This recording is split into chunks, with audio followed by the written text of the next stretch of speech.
As it is right now, had the ships been just offshore here, they would not be allowed to enter this port. There's about 2,500 passengers, men and women, on board these two ships, and all of the passengers have been in self-isolation in their cabins. About 100 passengers have had either flu-like symptoms or a cough over the past 10 days. 9 have tested positive for coronavirus. 11 countries in South and Central America have refused to help these ships. Broward County commissioners failed to figure out what to do with these ships yesterday. Those discussions, as I mentioned, remain ongoing. To allow the ships back into port, it takes the Unified Command unanimously agreeing, including the Coast Guard, Customs and Border Protection, and the port. Florida's governor has repeatedly said he does not really want these ships offloading their passengers in hard-hit South Florida, with 60% of the state's total coronavirus cases at this point.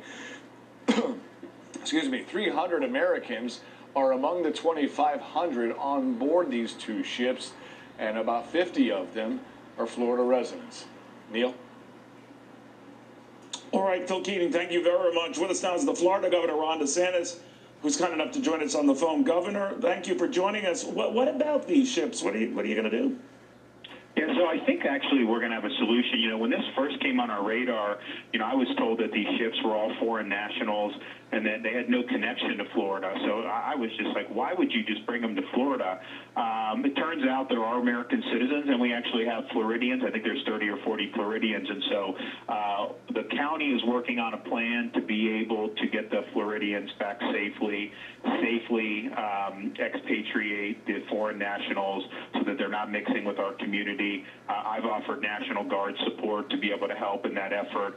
We were concerned about a deluge into the hospitals, but I think it turns out that there will probably be some who will need to go, but it's very, very manageable, and the local hospital system thinks that they can handle it. So I actually think that they're going to be able to deal with this in a way that makes sense. And obviously, once we found out that there were American citizens and Floridians especially on board, you know, we wanted to find a way to make it work. There is a concern, of course, given that we have most of our cases down in those two counties, that if you had folks infected and then they were going to the airport or going to different areas, you know, that could potentially continue to help the spread.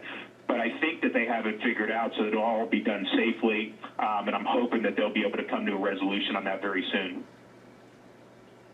Would they dock in Fort Lauderdale? Where would they go? Yeah, I think they would, but what would happen is they would, you know, the Floridians, obviously there's some of the Floridians live right in Broward, and some of the other Floridians, you know, would be taken to, you know, where they're from. The foreigners, I think there'll be flights arranged, but they will not go in the airport. It'll be done to where there's not going to be an opportunity to spread coronavirus to the people of Florida. So I think it's a thoughtful approach that they're working on, and hopefully the cruise line will, you know, be willing to agree to some of the terms the county wants. But look, at the end of the day, Neil, I mean, I think that we've seen these cruise ships be big problems with this virus, and I know they're not sailing, you know, any new ones, but you know, this is going to continue to be a problem, and so we just want to make sure that people are safe, both on those ships, but particularly on shore in places like the state of Florida.